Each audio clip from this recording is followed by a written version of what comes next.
좋은 아침입니다. 오늘은 4월 3일 금요일입니다. 즐겁고 감사한 하루 되시기 바랍니다. 예수님은 아침 9시부터 오후 3시까지 십자가에 달렸습니다. 마태복음은 이 시간에 온 땅에 어둠이 계속 이어졌다라고 기록하고 있죠. 십자가에 달려 계시던 그 6시간 동안 예수님은 7번의 말씀을 하셨다고 전해지는데요. 우리는 이를 가상칠언이라고 말을 합니다. 첫 번째 말씀은 아버지, 저 사람들을 용서하여 주십시오. 저 사람들은 자기네가 무슨 일을 하는지 알지 못합니다. 아무래도 예수님이 메시아로 오셨지만 그 메시아로 오심에 대해서 이해하지 못하고 있었던 사람들의 모습을 용서해달라고 이렇게 말씀하시는 거죠. 기도하시는 거죠. 두 번째는 이제 내가 진정으로 내게 말한다. 너는 오늘 나와 함께 낙원에 있을 것이다. 예수님과 함께 십자가 못 박혔던 그 죄인 중에 한 명을에게 하신 말씀입니다. 어머니, 이 사람이 어머니의 아들입니다. 자, 이분이 내 어머니시다. 그 요한복음을 저술한 요한이 이렇게 예수님 마지막 순간까지 함께 했었죠. 어저께 우리가 말씀을 봤는데요.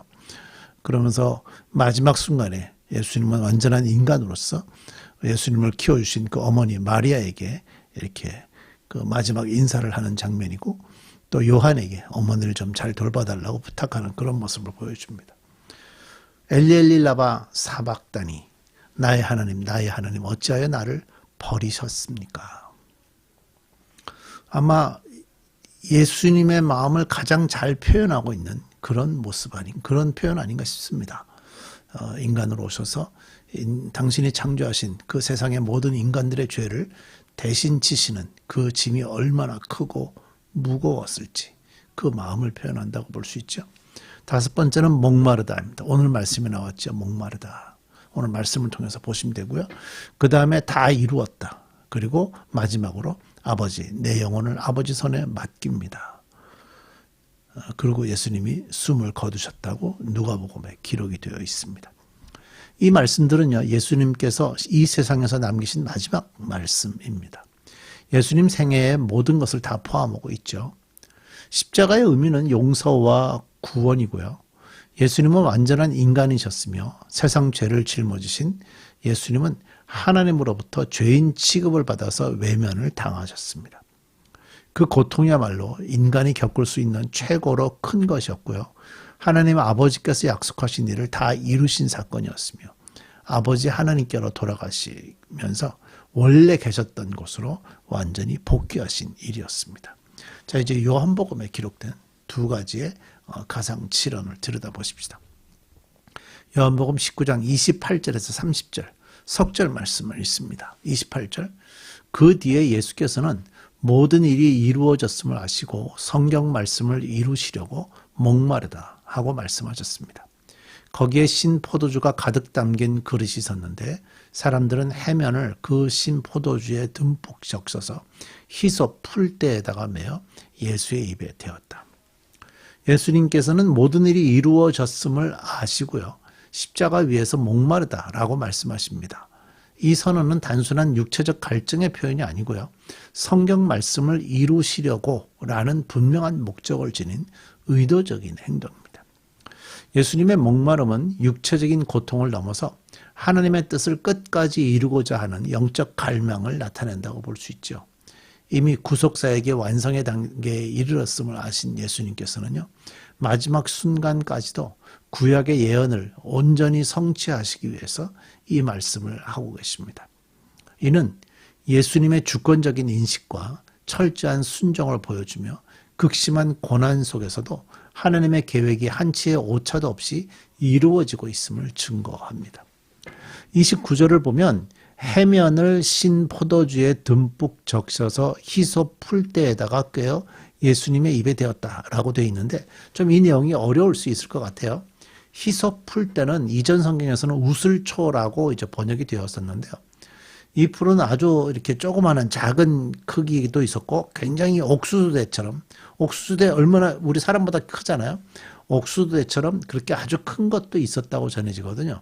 그러니까 그 해면이란 말은 스펀지 같은 해산물인데 그 스펀지 같이 해서 이렇게 습기를 적시면 습기를 스펀지가 다 빨아들이잖아요. 그러니까 해면이 그 포도주를 싹 다 빨아들여가지고 그것을 휘서 풀 때 옥수수대가 생긴 그 든든한 길다란 거 거기다가 묶어가지고 십자가에 매달려 있는 예수님 굉장히 높죠. 십자가는 높으니까 거기에서 길게 장대 같은 걸 만들어서 올려서 예수님에게 올려보냈다. 그런 의미, 그런 뜻입니다. 바로 이 장면, 예수님께 드리는 장면은요, 이 말씀이 실제로 성취되는 순간입니다. 이 장면은 시편의 예언과 유월절의 상징을 동시에 떠올리게 하고요. 십자가 사건이 단순한 비극이 아니라 치밀하게 준비된 구속사의 완성임을 분명히 드러냅니다. 예수님의 십자가는요, 구약의 약속과 율법, 그리고 예언을 완성하는 중심 사건이라고 볼 수 있죠. 이 십자가 안에는 하나님의 나라 구원의 역사, 인간 존재의 의미, 신앙의 본질, 그리고 정말의 소망, 이런 모든 것들이 다 담겨 있습니다. 자, 마지막 30절 볼까요? 예수께서 신 포도주를 드시고 다 이루었다 하고 말씀하신 뒤에 머리를 떨어뜨리시고 숨을 거두셨다. 예수님께서 다 이루었다라고 하신 말씀은 단순한 죽음의 순간에 내뱉는 말이 아니라 구속사적인 완성을 선포하는 선언입니다. 그러니까 이 다 이루었다는 표현이 굉장히 중요합니다. 예수님이 이제 모든 것들을 세상의 구원을 완전히 완성하셨다. 그런 표현을 하시는 거죠. 극심한 육체적 고통과 신음 속에서도 하나님의 구원 계획과 그분의 사명이 온전히 성취되었음을 선포하신 것이라고 볼 수 있습니다. 이어서 머리를 숙이시고 영혼이 떠나가시는 장면은 분명 죽음이지만 그 죽음은 단순한 종말이 아니라 구원을 이루는 목적을 완성한 사건입니다. 십자가 처형은 로마 제국이 죄인에게 극심한 고통과 수치심을 주기 위해서 사용하던 가장 잔혹한 형벌이었는데요. 하지만 당시 유대인들이 기대하던 메시아상과 구약의 예언은 그리스도가 고난 가운데 구원을 이루실 분임을 이미 보여주고 있었습니다. 예수님의 다 이루었다라는 선언은 바로 이 고난이 인간의 죄를 대신 짊어지는 대속적 제사의 완성임을 드러내고 있습니다. 따라서 다 이루었다라는 말씀은 죄의 문제가 해결되고 율법이 완성되며 하나님의 구원 계획이 온전히 성취되었다라는 것을 의미한다고 볼 수 있죠. 이제 우리는 무엇을 이루기 위해서 애쓰는 존재가 아니고요. 이미 이루어진 구원 안에서 살아가는 존재입니다. 왜? 예수님이 완성하셨기 때문입니다. 지금도 예수님이 우리 그 완성을 위해서 노력하고 애쓰시는 것이 아니라 이미 단번에 예수님은 구원을 이루셨습니다. 우리의 삶은 완성을 향해 달려가는 삶이 아니라 완성에서 흘러나오는 삶이 되어야 됩니다. 그러니까 이미 이루어진 것을 우리는 다 알고 있고 우리는 그 안에 있습니다. 그렇기 때문에 그것을 향해서 달려가는 것이 아니라 그 완성 속에 있는 사람으로서 살아가야 된다는 거죠. 이 삶은 구체적으로 우리의 태도와 방향을 변화시킵니다.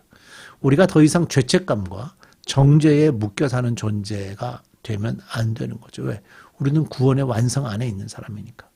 예수님께서 이미 값을 지불하셨기 때문에 우리는 실패할 때마다 무너지는 사람이 아니라 다시 일어서는 사람입니다. 오늘은 예수님이 십자가에 달리신 바로 금요일입니다. 이 하루 동안 주님의 십자가 속에 깊은 은혜의 자리에 들어갈 수 있기를 바랍니다. 기도하십시다.